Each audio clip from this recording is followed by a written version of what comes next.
है जी जिंदा खुदा दिखाऊं, आजा छोड़ काम ने हरियाणे में जिला भिवाड़ी दिनोद धाम में। कई सत्संगी कुछ कारणों के कारण मजबूर होते हैं और वो सत्संग लाभ नहीं उठा सकते कहीं दूसरी जगह जाके। तो ऐसे लोगों के लिए अगर नज़दीक में पास में सत्संग होता है तो दर्शन करने की सुविधा, सत्संग सुनने का मन उनका भी होता है, तो उनकी जो दिल की भावना है वो मुझे परेशान करती है। मुझे नहीं, हर इंसान को करती है। जो जिसके लिए जो भावना लेके मन में सोचता है तो वो बात उस तक जरूर पहुंचती है। एक बार कोई गुरुजी थे अपने, सत्संग करके कहीं से आए, तो जब वो सत्संग करके आ रहे थे तो उसने उनके साथ में साथी थे, उनसे कहने लगे भाई कोई अच्छी जगह देख के रोक देना, चाय पिए। तो जो गाड़ी चला रहा था उसने देखा कि भाई अच्छी जगह देखें जिस पर चाय के लिए रुकेंगे और चाय पी लेंगे, गुरुजी भी पिएंगे, हम भी पिएंगे। अच्छा होटल देखा और देखने के बाद में बोले जी इस जगह पे पी लें। बोले ना, यहाँ नहीं, दूसरी जगह चल। आगे जाके एक दूसरा होटल देखा तो वहाँ गाड़ी रोकी, बोले यहाँ भी नहीं। बोला कोई ऐसी जगह देखो, छोटी सी जगह हो, बाहर बैठ के आराम से वहाँ पिए, कोई डिस्टर्ब भी करने वाला नहीं और वो भी खुश हो। आगे गए तो एक छोटा सा ढाबा था, होटल नहीं। वो ढाबे के ऊपर चारपाइयाँ डली हुई थी, अकेला चाय बनाने वाला था, झोंपड़ा सा था उसमें। कहने लगे हाँ यहाँ ठीक है यार, चाय पिए। गाड़ी रोक दी गई, बोले कि चाय ले आओ। वो गाड़ी से उतर के गए और जाके कहने लगे भाई चाय पीनी है। चाय पीने के लिए उसने बोला कि कितनी बनाऊं? बोले कि बना दे जितनी ज़रूरत थी, 5, 7, 10 उसने कही। वो चाय बनाने लगा तो उसने अपना गल्ला खोला। गल्ला जब खोला तो उसके अंदर फ़ोटो लगा हुआ,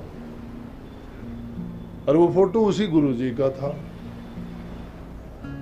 तो वो कहने लगे भाई ये फ़ोटो किसका है? बोले यार ये फ़ोटो की बात छोड़ दी है, तो मेरे गुरुजी हैं, गरीब आदमी है, चाय बना के गुजारा करता है। भावना उसकी सत्संग की और विचार की है। इतना किराया भाड़ा वो नहीं जुटा पाता कि जाके गुरु के दर्शन कर सके। कहने लगे काफ़ी दिन से मैं चाहता था गुरु के दर्शन करूं, गुरु के दर्शन करूं। चाहे कहीं 2, 4, 10, 20 रुपए की बिकती है तो उसमें घर का गुजारा चलता है। और कुछ मैंने जोड़ जाड़ के गले में एक दिन पैसे रखे थे, कोई एक महापुरुष ऐसा आया, मैं बाहर गया हुआ था, गला खोल के पैसे निकाल के ले गया। बोला कोई नहीं, तू चाहे ये जाके तू गाड़ी में दिया गुरुजी को, तब तक मैं यहाँ चाय पी लेता हूँ। बोला यार पहले भी मेरे साथ ऐसा ही हुआ था, कोई धोखा इसी तरह कर गया था। बोले अब मैं गल्ला छोड़ के नहीं जाऊँगा। कहने लगा कोई नहीं, तू चिंता ना कर, मैं इस बात का जिम्मेवार हूँ। अगर इस बार तेरी कोई गड़बड़ हो तो मैं तुझे दुगने पैसे दूँगा। लेकिन जब उसने जाके और चाय लेके गाड़ी में गुरुजी की तरफ किए तो चाय दे के वो उसने पैरों में पड़ गया और कहने लगा कि ये मेरी भावना थी कि अब तो मेरे पास किराया तो है नहीं, कभी गुरुजी आके दर्शन देंगे तो ही दर्शन होंगे।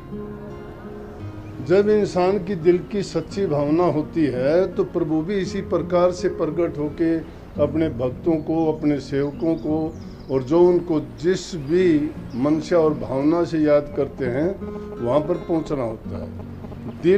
दिल से तार ऐसे जुड़े होते हैं, ऐसे तो ये बार लगाए हुए तार भी नहीं जुड़ते, खींच लेते हैं उसको। लेकिन दिल की भावना सच्ची हो जब ये होता है, तो ऐसे सत्संगों के कार्यक्रम जो इतने दिन के बाद होते हैं उनमें भी ऐसे जीव होते हैं जिनकी तड़फ तो ये होती है कि हमें भी सत्संग मिलना चाहिए, गुरु के दर्शन मिलने चाहिए, लेकिन उनकी मजबूरियां होती हैं। कोई शरीर से मजबूर होता है, कोई गरीबी के कारण मजबूर होता है, कोई उसकी मदद करने वाला नहीं होता, या किसी को और दूसरी ऐसी मजबूरियां होती हैं कि कोई उसको लेके जाने वाला नहीं होता। लेकिन उनका दिल करता है कि वो दर्शन करें, और वास्तव में सच्ची भक्ति भी यही होती है।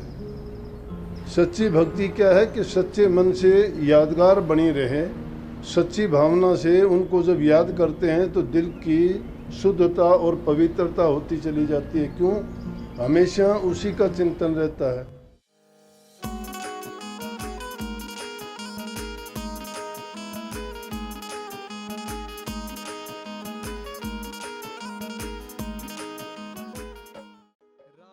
इसलिए प्रेमियों, पूरी लगन के साथ, प्रेम के साथ, पूरे अपनी शक्ति के साथ प्रभु को याद किया करो, गुरु के बन के रहा करो। गुरु तुम्हारा है, तुम्हारा रहेगा, और बाल विवाह का नहीं होने देगा अगर गुरु के रहोगे। सबको बहुत बहुत आशीर्वाद। राधा स्वामी। राखो प्रीत हृदय में साची, वो आपे हो जा राजी। कोई हंसी खेल नहीं से, हंसी खेल नहीं से, या तो सिर धड़की से बाजी। राखो